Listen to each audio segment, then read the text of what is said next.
Hope everybody's having a great day, and please take some time and remember all of those people that gave their lives for our freedom. They gave their lives up so you could live yours the way you wanted. Yeah, pretty awesome there if you think about it. Anyway, I am attempting a new format.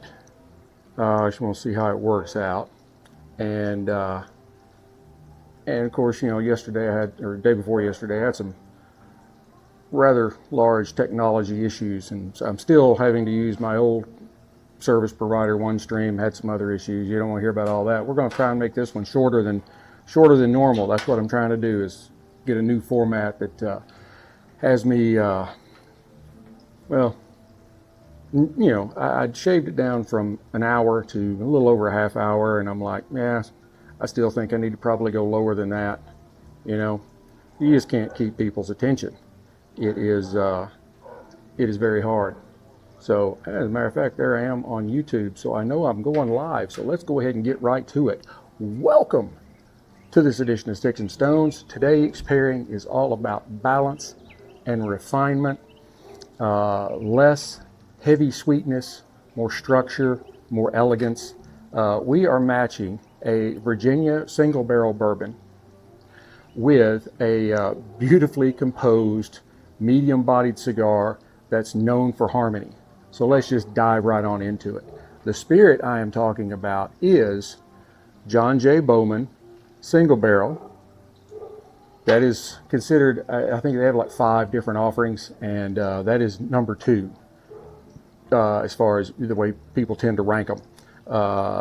And I would have to get you the information on number 1. But when I went to pick this one up last night, they did have numbers 4 and 5 in that, you know, ranked from top to bottom. And so I definitely jumped on the John J. Bowman since it was as high as I could get in the number system. So it is, John J. Bowman is done by Buffalo Trace. It's another one of the Sazerac distilleries. It is believed to be mash bill number 1, which is the low-rye. When we paired day before yesterday, we were using the mash bill number 2, which is the higher rye. This is 100 proof, so it's got a nice hefty little kick to it. Let's go ahead and glass some up.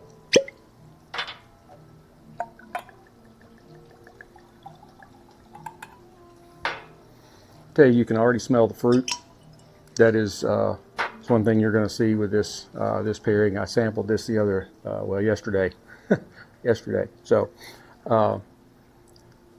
as you can see, it is just a beautiful, beautiful spirit in the glass. It's got nice legs to it. Has that beautiful kind of dark honey color.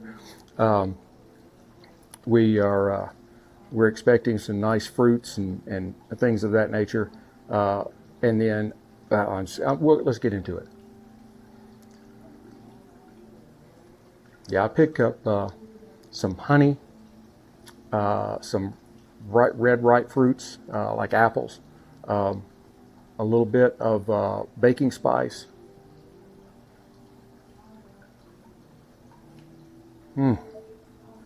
That's great spirit. All right, let's just go ahead and give it a try on the palate.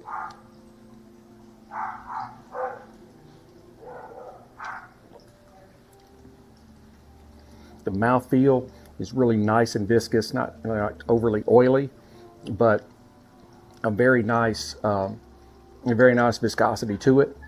You get some little tinges of black pepper and a little bit of burn around your tongue. There's really not a lot of ethanol. I couldn't think of the word. Good God, I'm getting old. There's really not a lot of ethanol in it, but it does lend itself to being more of a kind of fruit heavy mosquito.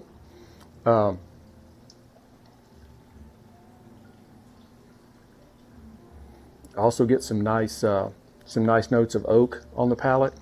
Let's give it another shot here.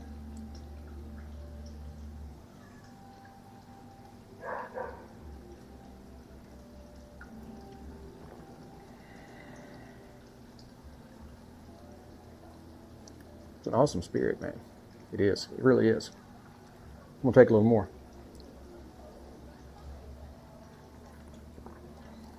I feel like I'm a little off my game this morning. I don't know. It's probably because it's Memorial Day. Memorial Day just kind of hit me hard. I was looking at some of my military memorabilia, and my Air Force Achievement Medal from when I was deployed to Iraq. And the part that hit me really hard was the sentence that said I was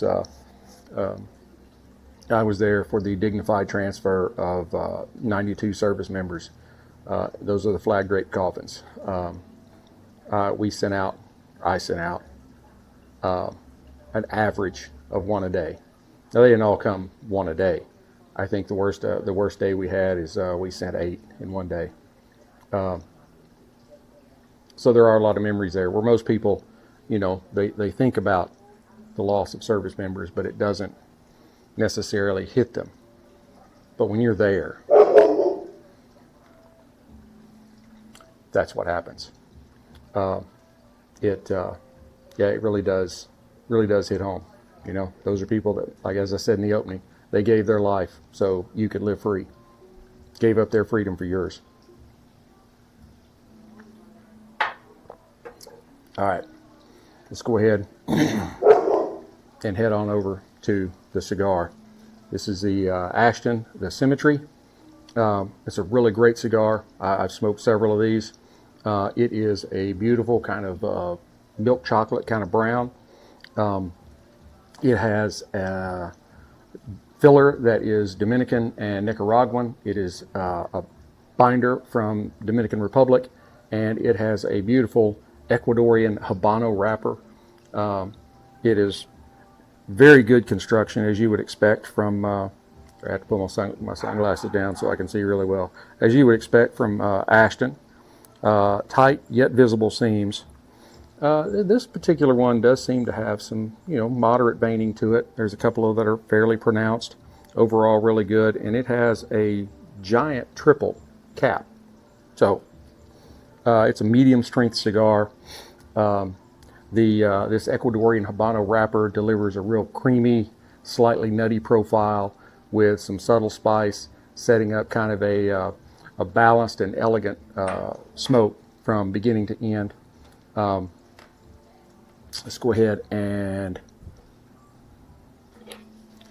looks like I'm just going to punch it today. Don't do that at the cigar shop. You can do that in your house, but not in a cigar shop. Don't ever lick the end of your cigar before you use their cutters. That's bad manners. You may notice there's some music in the background. Yeah,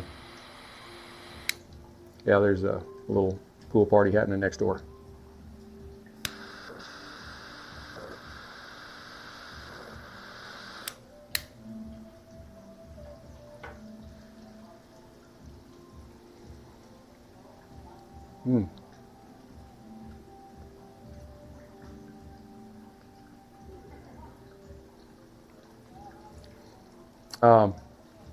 Right away, this is really a very smooth cigar. The cigar opens with cedar and some toasted nuts and a little light creaminess in there.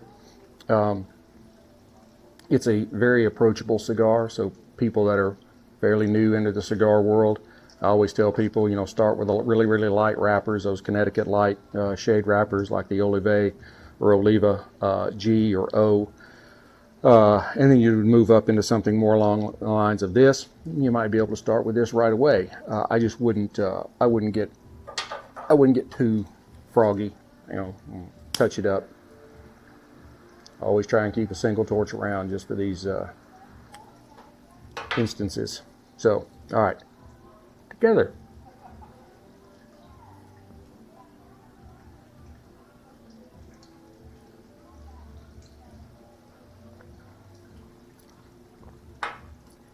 Okay, I'll reiterate. The cigar had cedar, some toasted nuts, a little bit of light cream, Then the John J. Bowman brings in this nice honeyed sweetness with some soft fruit and that touch of oak. Really creates a kind of smooth and composed pairing. The interaction is pretty seamless.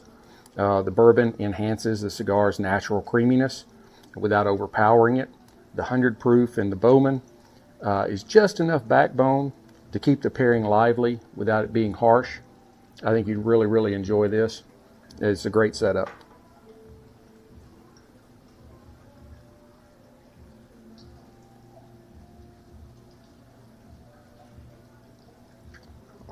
The Ashton puts off an excellent amount of smoke. It's not a smoke monster, but you're also not having to draw really, really hard to get any smoke out of it. I kind of just threw this up on the fly, and I think it's kind of turned out.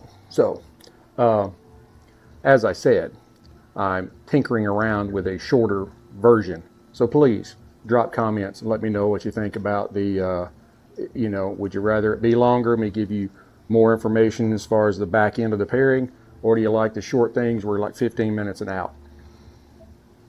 It seems like today everybody's dealing with like TikTok, so it's got to be like less than 20 seconds, and I just can't get that done. But I could do it in 15 minutes. So let me know what you think. But definitely hit the like, subscribe, share, notify, ring all the bells, blow all the whistles, do all that kind of stuff.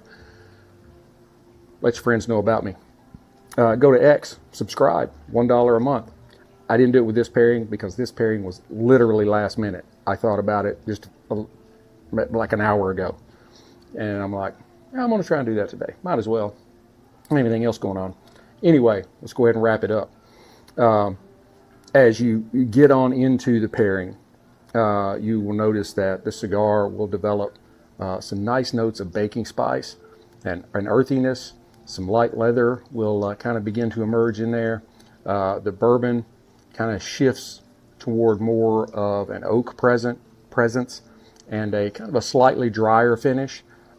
Introducing a little more structure to the pairing. Together, they really evolve into a kind of savory and spice-driven experience. The sweetness kind of recedes.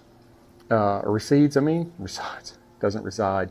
It recedes, and it's replaced by that balanced interplay of wood and spice, and that kind of subtle richness, never overwhelming and always controlled. Like I said, this is a very refined pairing that prioritizes balance over intensity. It's approachable, it's nuanced, it's extremely consistent from start to finish, ideal for a very relaxed and thoughtful sort of session. Overall, a balance, 9 out of 10. Complexity, I think, is probably an 8.5 out of 10. Enjoyment, so 8.8 out of 10.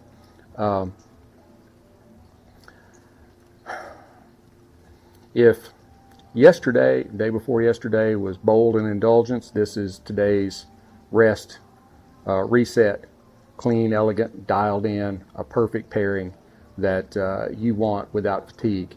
Final score on it, I'll give it 8.8 or 8.9 out of 10. Yeah, really good. Hey, 13 minutes and 50 seconds. So let me know what you think about the new format.